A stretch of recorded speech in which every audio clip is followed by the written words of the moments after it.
Welcome. My name is Elior. If you're listening to this right now, you're in the right place. Take a deep breath, let your body soften, and settle into this quiet moment. Don't forget to like, subscribe, and tap the bell if you'd like more gentle stories like this one. But most of all, just allow yourself to listen. Tonight, we're going on a journey, not through war or empires, but through something even more intimate, something warm, familiar, and absolutely human. This is the story of food, not a recipe, not a diet, but the way food shaped us, slowly, patiently, over hundreds of thousands of years. How did cooking change our brains? How did farming build civilization? What does bread have to do with gods? And why does a shared meal still make us feel safe? Food is one of the few things we all share. We eat to live, yes, but more than that, we eat to remember, to comfort, to celebrate, to heal. Long before cities, before written language, even before fire, our ancestors were tasting the world through roots, berries, and seeds. Food was our first connection to the earth, and in many ways, it still is. But food is not just about survival. It's also about meaning. The things we eat, the way we prepare them, how we serve them to others, they become part of who we are. A spice can carry 1,000 years of trade. A loaf of bread can whisper the story of a civilization. A pot of soup can hold a grandmother's love.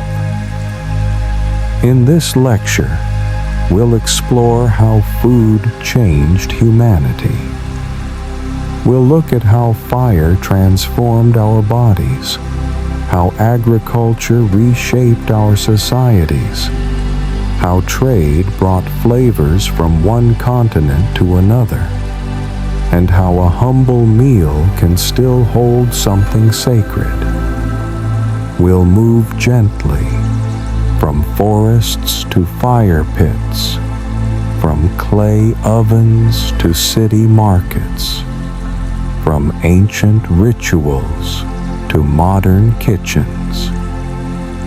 Because food has never just been fuel. It has always been a story, and it's one we've been writing since the beginning of time. So, let yourself drift with the rhythm of this story. Let your thoughts soften like dough left to rise. You don't need to analyze, just listen. You're safe here. And maybe, by the end, you'll feel a little more connected to the millions of hands, hearts, and mouths that have brought us to this moment. Let's begin. Before the scent of bread, before the sizzle of firewood, or the comfort of a cooked meal, there was a different world. A colder one. A rawer one. A world where the first bite was taken, not from a plate, but from the wild. Long before fire was discovered, somewhere more than 1 million years ago, Our ancestors lived by what the forest gave them. They did not cook. They did not preserve. They simply searched. And what they found, they ate. Fruits, roots, nuts, seeds, sometimes insects, sometimes small animals. Whatever the season offered, whatever could be chewed and swallowed without tools or flame. These early humans, perhaps members of the Australopithecus genus or early Homo habilis, had smaller brains than we do now. Their digestive systems were longer, designed to break down fibrous, raw material slowly. Their teeth were stronger, flatter, made for grinding and tearing, and every bite was a risk. Some berries could nourish, others could kill. There was no list of edible plants, no recipes passed from hand to hand, only the instinct to chew, observe, and learn, sometimes the hard way. But even then, in that ancient rhythm of searching and tasting, food was already more than fuel. It was discovery. It was survival. It was knowledge passed in silence, by watching, imitating, remembering. Imagine them, early humans crouched under trees, testing the bitterness of a new leaf, spitting out something sour, marking a mental map of what grows where. These were the first steps in a long journey, one that would lead eventually to agriculture, feasting, and flavor. But for now, it was just hands in the dirt, eyes scanning the forest floor, a bite, a wince, and maybe a second bite. Because food was not only what kept them alive, it was how they began to understand the world. But something was about to change.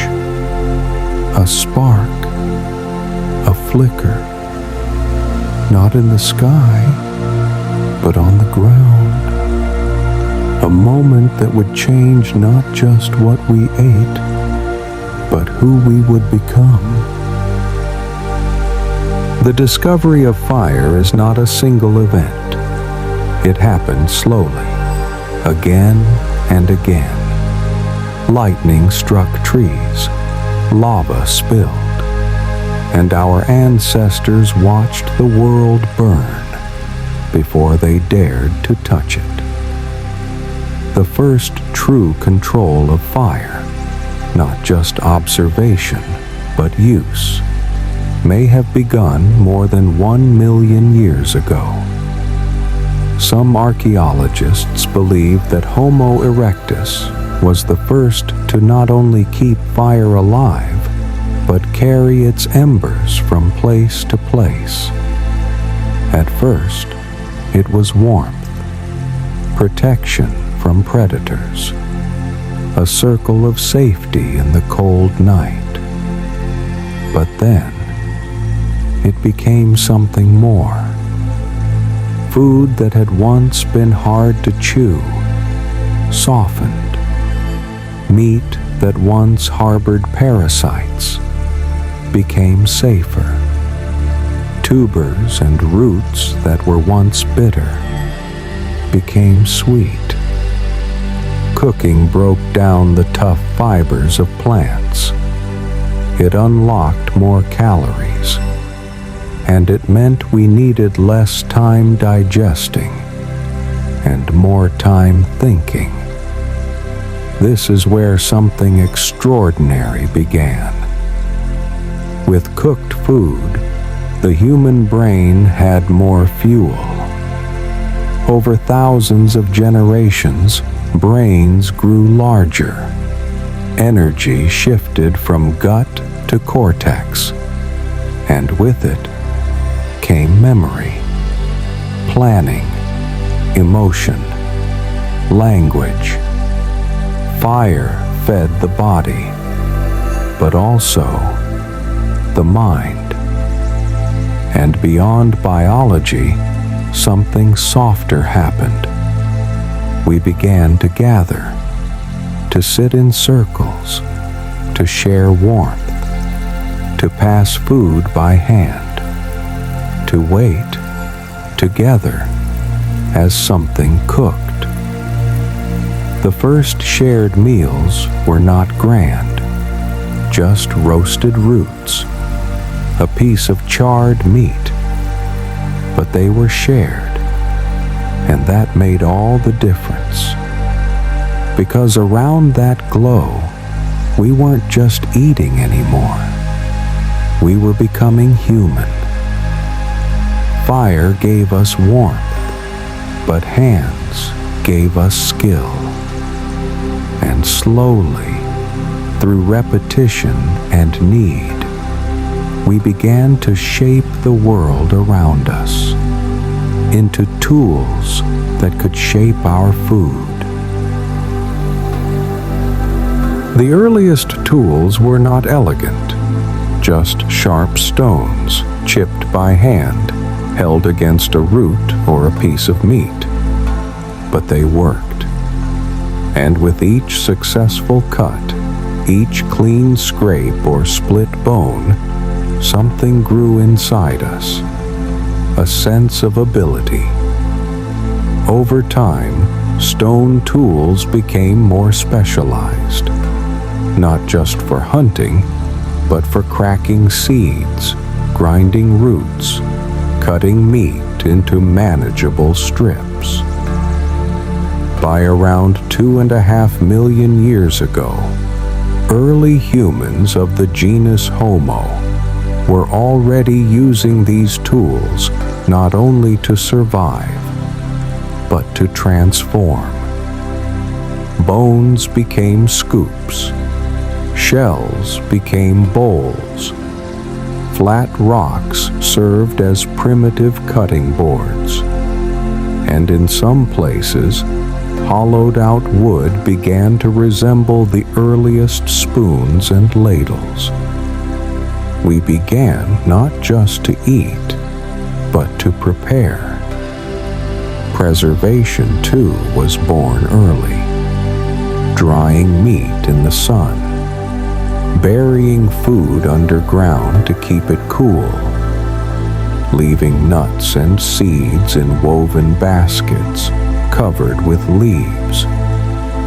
Simple methods, but revolutionary for people who no longer had to eat everything immediately.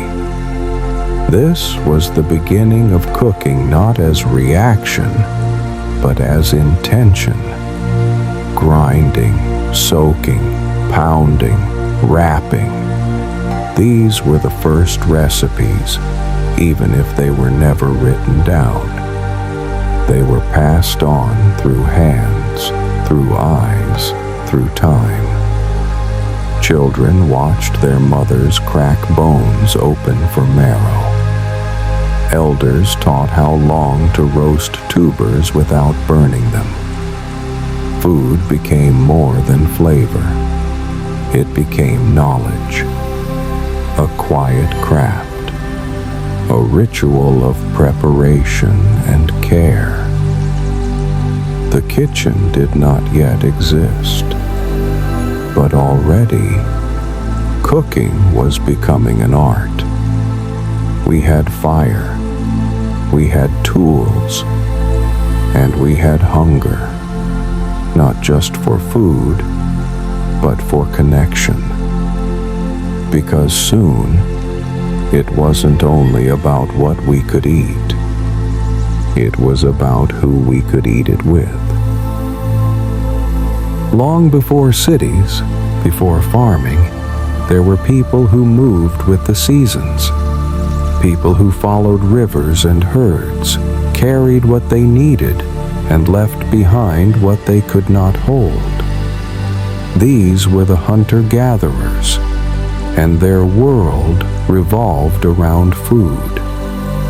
But not in the way we might imagine. It wasn't just survival, it was structure, it was meaning, it was community. Hunting was never done alone. It required planning, tracking, silence, patience. It demanded cooperation. One person reading footprints, another hiding in the tall grass, another waiting with a sharpened spear. And when the hunt was over, there was a ritual. Sometimes it was a fire, sometimes a circle, sometimes a wordless moment of gratitude as the food was divided and shared. Gathering, too, had its rhythm. The memory of where the berries bloomed, which roots to pull after rain, what flowers marked the season of ripened nuts. This knowledge lived in the group. Older women knew the signs. Children watched, learned, followed. And when they returned not for themselves, but for the others. Because food was not hoarded, it was distributed, not always equally, but always with meaning. There was status in sharing. Generosity was power. To give more than you kept meant you were strong and respected. And so, food became more than fuel. It became glue, a reason to come back, to sit near the fire, to stay one more night. Even today, we feel it. The warmth of a shared table, the comfort of a meal passed hand to hand, a quiet signal, you are not alone.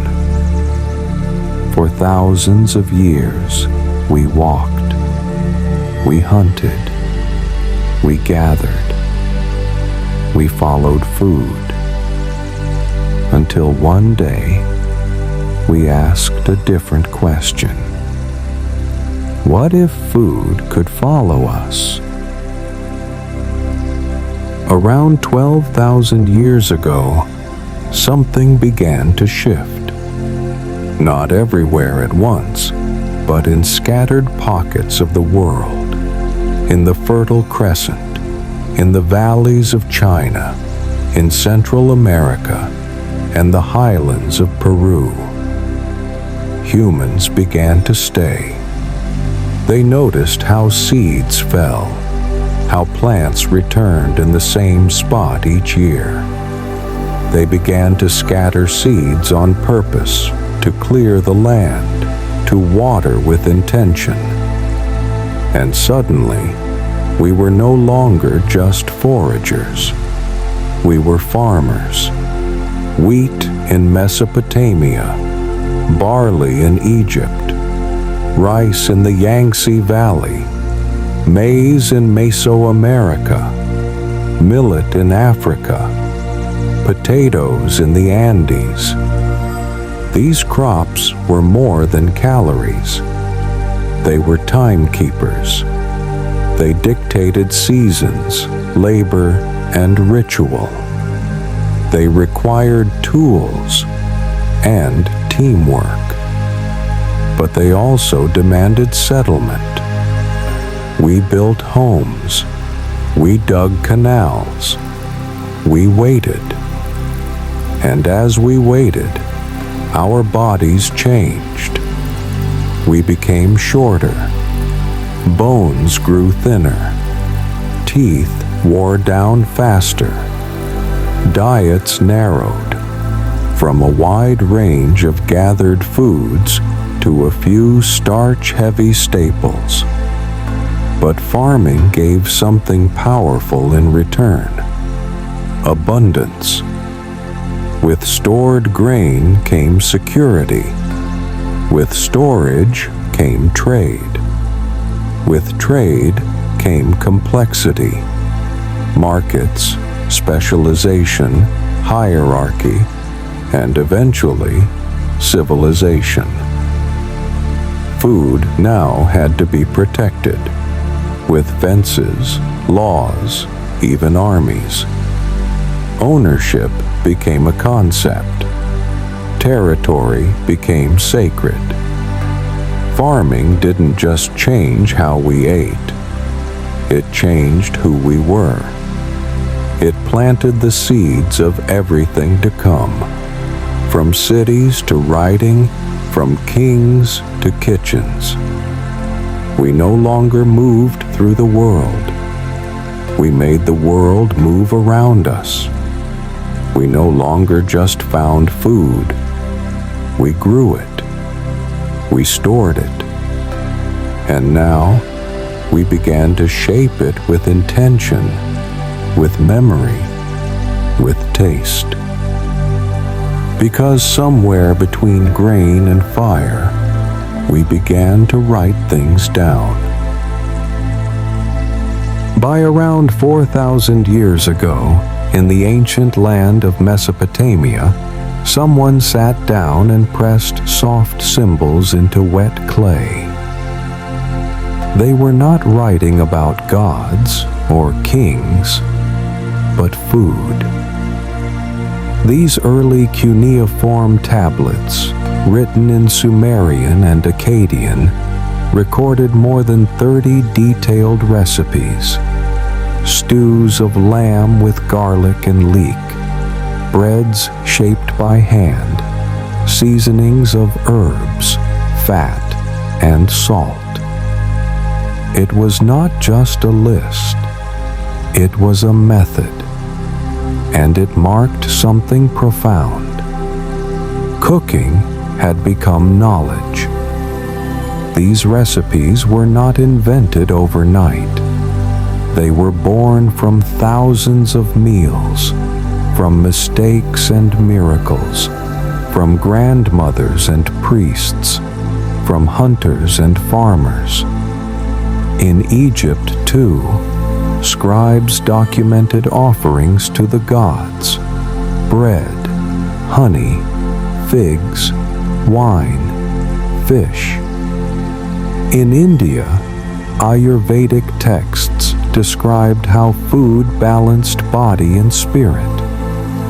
In China, records from the Zhou dynasty spoke of seasonal cooking, paired flavors, and the philosophy of yin and yang in meals. Salt became precious, not just for flavor, but for preservation. It turned meat into memory. It allowed travel, storage, trade. Oil, especially olive oil, became liquid gold in the Mediterranean, used for cooking, medicine, even rituals. Spices, cinnamon, cumin, pepper, saffron, traveled thousands of kilometers along dusty roads and across oceans, carried by merchants who knew flavor was power. And kitchens began to form, not just physical spaces, but mental maps of flavor, timing, and care. A place where knowledge passed from mouth to mouth, from mother to daughter, from fire to future. Cooking became more than survival. It became a craft, a tradition, a memory held in taste. A quiet form of storytelling told through hands, through recipes, through the way we salt the soup. As meals became memories and flavors became knowledge, food took on a new role. It was no longer just about the hearth. It was about the world outside, about cities, rules, and power. By around 6,000 years ago, the relationship between humans and food had changed forever. Agriculture no longer just fed families, it fed cities. In Mesopotamia, Egypt, the Indus Valley, and ancient China, farming supported entire civilizations. The predictable flooding of the Nile brought grain to Pharaoh's people. The Tigris and Euphrates nourished Sumerian fields, where barley and wheat grew tall and golden. But food didn't just grow, it moved. Markets began to appear, places where farmers, fishers, and bakers traded their goods, where spices changed hands and stories traveled with sacks of lentils and dates. And with food came structure. Grain was measured, taxed, and stored. Governments formed not just to protect people, but to manage harvests. Temples doubled as granaries. Priests and scribes counted jars of olive oil, bushels of millet, bundles of dried fish. Surplus food meant power. Whoever controlled it ruled. In ancient Rome, the empire fed its people with ships full of wheat from Egypt and North Africa. In China, the state organized massive irrigation projects to feed millions and prevent famine. In Mesoamerica, maize fed not only bodies, but became the heart of myths and gods. Feasts marked triumph and ritual. In Persia, kings dined on saffron rice and honeyed fruits. In Athens, banquets brought philosophers and citizens together. In Babylon, food offerings honored the heavens, a sign that harvests meant more than survival. And yet, where there were feasts, there were also famines. When crops failed, so did dynasties. Food, like power, was never guaranteed. Civilization grew in cycles, planted, harvested, stored, taxed. Our ancestors built roads and cities on the backs of barley and bread. Empires may have marched with armies, but they stood on grain. Empires rose on fields of grain. But not all meals were eaten for strength. Some were taken in silence. Some not at all. Because food, like fire and word, became sacred. Since the earliest civilizations, food has been more than nourishment. It became a way to speak to the divine, to honor, to remember, to cleanse, to belong. In ancient Sumer, priests offered cakes and beer to the gods, placing them on altars with songs and incense. In Egypt, the dead were buried with jars of honey, wine, and bread, believed to nourish them in the afterlife. Food crossed the boundary between the living and the sacred. Bread and wine took on deep symbolism in many faiths. In Judaism, unleavened bread tells the story of exodus and survival. Wine sanctifies, blesses, marks holy time. In Christianity, the Eucharist, the body and blood, transforms ordinary food into spiritual communion. In Hinduism, meals begin with offerings to the gods. In Islam, the fast of Ramadan breaks each night with dates and water, a moment of patience, gratitude, and peace. Fasting itself becomes prayer, a way to discipline the body and awaken the soul. Buddhism teaches moderation, the middle way. Some monks eat only before noon in silence, with mindfulness in each bite. In Taoism and Shinto, purity in food reflects harmony with nature. Food is also woven into myth. In Greek stories, Persephone eats pomegranate seeds and must return to the underworld. In Norse myth, gods dine in Valhalla, feasting after battles that shape the cosmos. Sacred meals teach restraint, but also celebration.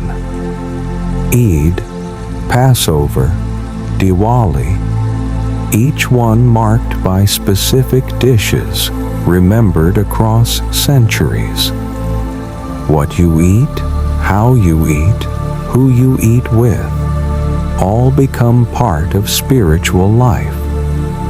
Even in silence, when fasting, food speaks. It becomes a reminder of need, a reflection of humility, a path back to something higher. It tells us that we are not just bodies, but stories. That hunger is not just for bread, but for meaning. When food became ritual, it also became desire. Not just for fullness, but for flavor. And flavor could move mountains or ships. Long before airplanes or internet recipes, the world was already connected by hunger. But this hunger was different. It wasn't for bread. It wasn't for survival. It was for cinnamon. About 3,000 years ago, trade routes began to link distant corners of the earth. Caravans crossed deserts. Ships sailed into monsoons. And at the heart of it all were spices. In India, black pepper was known as black gold. In Sri Lanka, cinnamon grew in hidden groves. From China came ginger and star anise. From Arabia, cardamom and frankincense. And from Africa, sesame, tamarind, and grains of paradise. These were more than ingredients. They were treasures. Spices didn't just flavor food. They preserved meat. They perfumed palaces. They were believed to heal wounds. In ancient Rome, a pound of pepper could buy a slave. In medieval Europe, nutmeg was sold for a fortune. Many believed it could keep the plague away. Kings and queens sent ships toward the east, not for gold, but for cloves and sugar. The Silk Road, a name whispered with wonder, carried not only silk, but flavor. From the east to the west, From Baghdad to Venice, traders and camels carried more than goods. They passed along recipes, seeds, and dreams. In the 15th century, Europeans began to sail. Portugal, Spain, later the Dutch and the British, all chasing the same prize, spices. Their ships brought chili peppers to India, tomatoes to Italy, coffee to Arabia, and cacao to Paris. Empires were built, not on iron, but on saffron and salt. But with the richness came violence. Colonial powers followed the scent of nutmeg. The Dutch fought over clove trees. The British waged economic war for tea and sugar. Taste shaped borders, and cuisine redrew the map. Even today, when you drink coffee from Ethiopia or eat sushi in Berlin, you're tasting this history, one bite at a time. Food is the history of longing, and flavor has always traveled farther than armies. While spices crossed continents, another quiet transformation was taking place, not by fire, but by time. Inside wooden barrels, inside clay pots, fermentation was beginning its own quiet revolution. Fermentation is one of the oldest and most profound acts of human creativity. Long before we understood microbes, we knew that time could change food, soften it, preserve it, transform it. 12,000 years ago, in the Fertile Crescent, early humans noticed that stored grain would sometimes bubble. Left untouched, it turned to a cloudy, fizzy liquid. Beer was born, not through invention, but observation. This liquid bread became a daily drink in Mesopotamia and Egypt, safer than water, shared during rituals, offered to gods. Bread and beer, siblings of grain, nourished both body and belief. At the same time, milk too began to change. Left in warm containers, it soured, curdled, thickened. But instead of spoiling, it aged. Yogurt, cheese. From the steppes of Central Asia to the caves of France, people learned to shape bacteria into flavor. Fermentation allowed food to last longer, to travel farther. But it did something else. It created culture in the literal sense. Each village had its own sourdough, each monastery its ale, each family its pickles. In Korea, kimchi became a way to survive winter. In Ethiopia, fermented injera became the center of every meal. In Russia and Eastern Europe, kvass and sauerkraut became daily nourishment. Then came stronger spirits. By around the 1st century, distillation began. What started as alchemy became alcohol. Brandy, whiskey, vodka, each one fire captured in liquid form. These drinks were more than pleasure. They became currency, medicine, poison, celebration. They marked life and death. toasts at birth, offerings at funerals. Fermentation is the science of patience, a quiet agreement between nature and time. Invisible processes, millions of bacteria working while we sleep. Today, we understand the microbiology. We name the yeasts, control the temperatures. But even now, there is something sacred about a jar bubbling in silence. Fermentation is a reminder. Not everything good comes quickly. Sometimes we must wait and trust the unseen. While some waited for bread to rise in clay ovens, others feasted from golden plates. Food has never been just about nourishment. It has always been about power. Throughout history, what we eat has been closely tied to who we are and what we're allowed to become. In every era, food has drawn lines between rich and poor, between royalty and the people, between abundance and absence.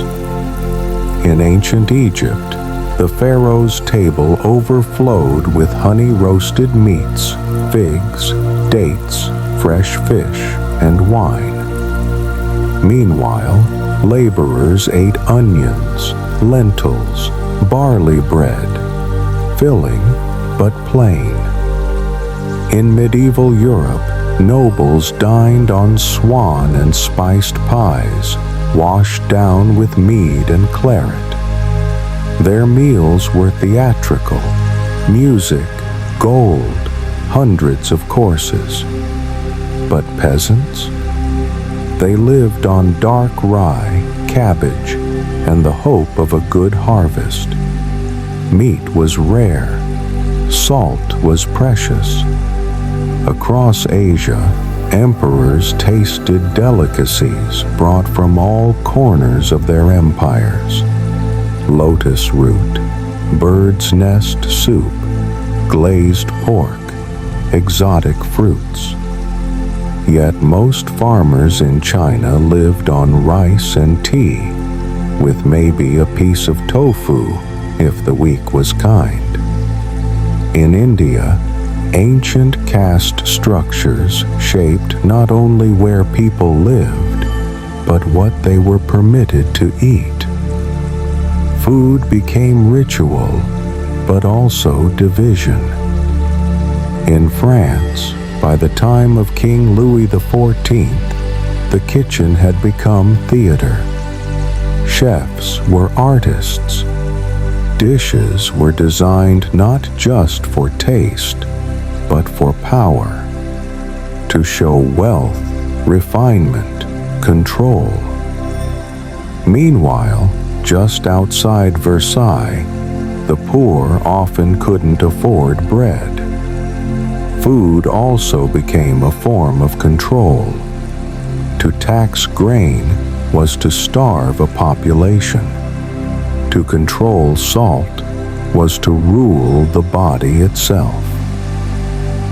When Marie Antoinette allegedly said, "Let them eat cake," it was not just a line, it was a wound. In many places, famine was not caused by lack of food, but by inequality. Crops were exported for profit. Markets ignored the hungry. Even today, what's on your plate often reflects your zip code more than your appetite. Fresh produce, safe meat, variety, they still come at a price. But despite all this, kitchens have always been places of resistance too. A peasant woman stretching flour and water into flatbread. A grandmother making soup from almost nothing. A refugee carrying the memory of home in a handful of spices. These are quiet acts of power. Food has always told the story of class, but it has also told the story of love, survival, and dignity. Even the simplest bread, shared, can be a feast. While fires still burned in village hearths, the world itself began to shift. Ships set sail not just for gold, but for flavor. In the 15th century, the age of exploration began. European ships crossed vast oceans in search of wealth, but what they found would forever change how the world eats.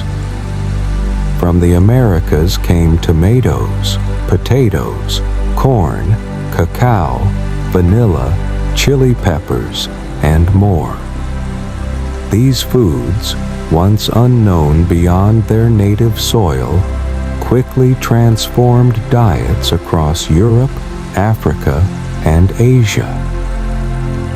Before that time, Italy had no tomatoes. India had no chili. Ireland had no potatoes. Chocolate was unknown in Spain. These staples of modern cuisines were once wild secrets of distant lands. The humble potato, brought from the Andes Mountains, fed empires and armies. It grew in poor soil, in cold climates, and became a food of survival across Europe. But dependence on a single crop would later lead to tragedy, like the Great Famine in Ireland during the 19th century. Tomatoes, first feared in Europe as poisonous, eventually became the heart of Mediterranean cooking. In Mexico, they had already flavored stews and salsas for centuries. Cacao was once so valued by the Maya and Aztecs that it was used as currency. The bitter, sacred drink made from roasted beans was believed to give strength and wisdom. When the Spanish brought it back across the ocean, they added sugar and turned it into luxury. Corn, or maize, also traveled far. From indigenous American cultures, it reached Africa and Europe, feeding populations and shaping agriculture. But these exchanges were not peaceful. Colonization meant the forced movement of people, plants, and power. Sugar plantations in the Caribbean relied on enslaved labor. The sweetness on European tables was paid for in blood and sorrow. Food migration was not just about discovery, it was about domination. Land was taken, seeds were stolen, and culinary traditions were uprooted or erased. Yet food is resilient. Even in oppression, it adapts. Enslaved people brought their own knowledge, their own cooking, and reshaped the flavors of the Americas. Okra, yams, rice. These too crossed the ocean, not by exploration, but by chains. Today, global cuisine is a tapestry woven from all these crossings. Fusion is not a trend, it is history. Every bite we take is layered with stories of trade, tragedy, and transformation. So when we eat chocolate, drink coffee, bite into a tomato, we are tasting centuries of exchange, of pain, of beauty, of survival. As empires fell and nations rose, another quiet revolution simmered, not in palaces, but in factories. The modern plate was being assembled. By the 19th century, something fundamental began to shift. It was no longer just what we ate, but how food was made, moved, and consumed. This was the birth of industrial eating. In the early 1800s, as cities grew and populations swelled, food had to be preserved, packaged, and transported farther than ever before. Canning became a revolutionary solution. At first, it was used to feed soldiers and explorers, sealed metal tins keeping meat, vegetables, and soups edible for months. By the mid-19th century, canned goods had entered everyday homes. Factories followed. What once came from gardens and open markets was now coming from conveyor belts and cold storage. The kitchen became quieter, the recipes shorter. Then came frozen food. In the 1920s and 30s, Clarence Birdseye pioneered flash freezing, a method to lock in freshness for longer. By the 1950s, frozen dinners became symbols of convenience, served on TV trays with smiling commercials and jingles. Eating no longer required cooking. Sometimes it barely required chewing. And then, fast food. What began in roadside diners exploded into global chains. In the post-war boom of the mid-20th century, hamburgers, fries, and sugary sodas became universal shorthand for modern life. Speed, consistency, flavor, all engineered, all designed to be the same, whether in Texas or Tokyo. On the surface, this was progress. Food was cheaper. Hunger was easier to manage. People spent less time in the kitchen and more time working, studying, consuming. But something else was lost. Flavors became standardized. Ingredients became processed. Meals became solitary. And the knowledge of how to grow, ferment, slice, season, it began to fade. Where once there were dozens of local cheeses, grains, or apples, now there were only a few, uniform, reliable, and bland. Industrial food helped feed billions. It shaped the modern world. But it also contributed to new problems: obesity, food waste, environmental degradation, and a deepening disconnect from where food comes from. Still, not all is bleak. Even in factories, some wisdom remained. People began to ask again, what are we eating? Who made it? What is it made of? The industrial plate is not just a chapter of history.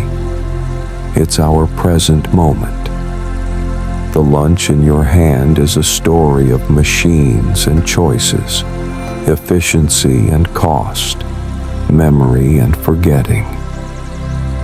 So next time you open a plastic wrapper or heat a frozen dish, take a moment. Taste not just the salt and sugar, but the journey that brought it here.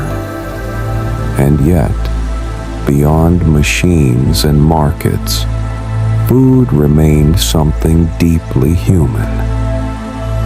Even as the world sped up, a bowl of soup, a warm loaf of bread could still taste like home. Food is not just what we eat, it's who we are. A recipe can carry a story across oceans. A dish can speak a language long after the words are forgotten. In every culture, food becomes memory. The smell of a mother's stew, the crisp edge of a grandfather's bread, the first bite of something made with love. These are not just meals. They are anchors of identity, even when everything else changes. Throughout history, people have moved, by choice, by trade, by exile, or by force. And with them traveled their seeds, spices, and cooking traditions. Immigrant communities across the globe held on to their food when they could not hold on to land, citizenship, or language. A simple kitchen became a sanctuary. In the late 19th and early 20th centuries, waves of immigration brought new flavors to new cities.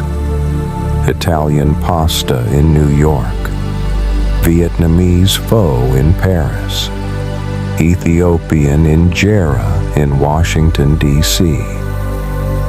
These foods were more than meals. They were flags of memory. A grandmother's recipe written in a faded notebook. A festival meal cooked once a year. The way one rolls dough, stirs rice, folds leaves. These details become rituals. They tell us, you are from somewhere. You are part of something. Food builds bridges between generations. A child may not speak the old language, but they know the taste of dumplings, lentils, or honey cakes. Taste becomes a kind of time travel. It brings the past into the present without needing translation. And sometimes it works the other way. A person discovers a food they've never tried and suddenly feels at home. The heart recognizes what the passport does not. In a world that often divides us by borders, beliefs, or names, food reminds us of our shared hunger for nourishment, for memory, for love. Whether it's a street cart in Mexico City or a family table in Baku, a picnic in Georgia, or a kitchen in Berlin, what we eat says, I was here. And what we share says, so were you. As we hold on to recipes of the past, we also look ahead to a world where what we eat may change, not because we want it to, but because we must. The 21st century is asking us to rethink our plates, not just what we eat, but how, why, and at what cost.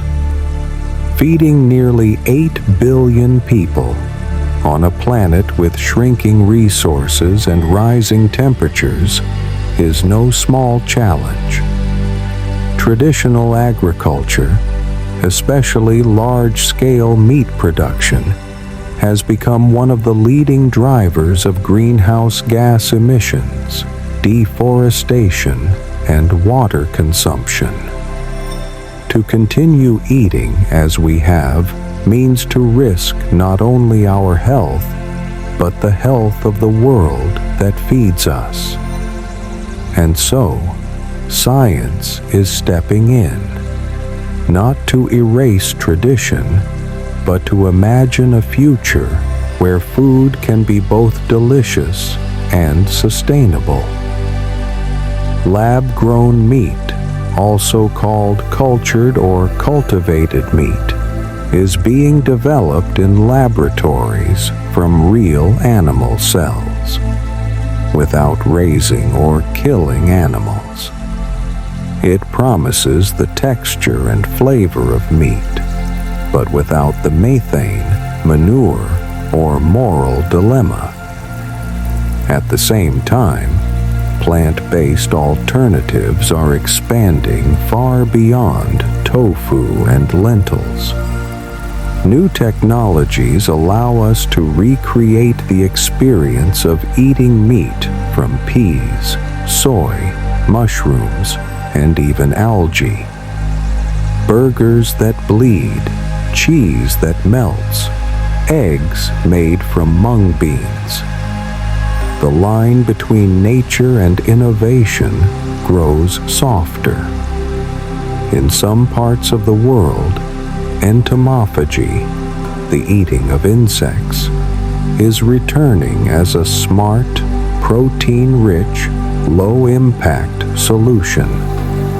Crickets, mealworms, grasshoppers, foods eaten for centuries in Asia, Africa, and Latin America, may become part of global menus again. The future of eating also includes vertical farms rising in urban centers, where lettuce grows under LED lights in clean, water-saving, soil-free environments, or 3D printed meals that balance nutrition perfectly, or personalized diets based on our DNA, microbiome, and emotional state. But as much as we innovate, questions remain. What do we give up when we disconnect from tradition? Will lab meat ever taste like grandma's stew? Can a computer predict what will comfort a grieving heart? In the future, food may be more ethical, more ecological, and more efficient, but it must also remain human, because a meal is never just nutrients. It's warmth, it's memory, it's love in edible form. The challenge ahead is not simply to feed the world, but to nourish it, not just to survive, but to continue the quiet beauty of sitting together, breaking bread, and saying, "This is for you." And now, as the day begins to dim, and the scent of memory still lingers in the air, let us gather the threads of this long, delicious story. Food is never just food. It is time made edible, a quiet history passed from one generation to another without needing to speak. It is the laughter that fills a kitchen, the silence between bites, the hands that feed, and the hands that receive. From the raw roots of prehistoric forests to the glowing screens of modern delivery apps, our meals have traveled through centuries, carrying not only calories, but meaning. when early humans first chewed bitter roots, when fire first met flesh, when stories were stirred into stew pots. They were building more than bodies. They were building belonging. The first loaves baked on hot stones over 12,000 years ago. The first wine fermented in Neolithic jars. The first salt gathered by the sea. All of it. Small miracles meant not only to nourish, but to remind us we are here. We are together. We are alive. In temples, in deserts, in palaces and prisons, we have blessed food before eating it. Because to eat is to continue, to say yes to life. Today, our meals may be fast, our fridges full, our tastes shaped by marketing and speed. But deep inside, the soul of a meal remains the same, an act of care, a gesture of survival that became poetry. This lecture, like a slow, nourishing supper, was not meant to overwhelm, but to wrap around you like a warm bowl of something familiar. As you drift toward sleep, may you feel how much of your story is written in flavor, in scent, in the quiet joy of being fed and feeding others. Let tomorrow bring your favorite dish, shared with someone who makes the world taste better, or eaten alone, in peace, with gratitude for the miracle of enough. Good night. May your dreams be soft and sweet, and may your heart feel full in every sense of the word.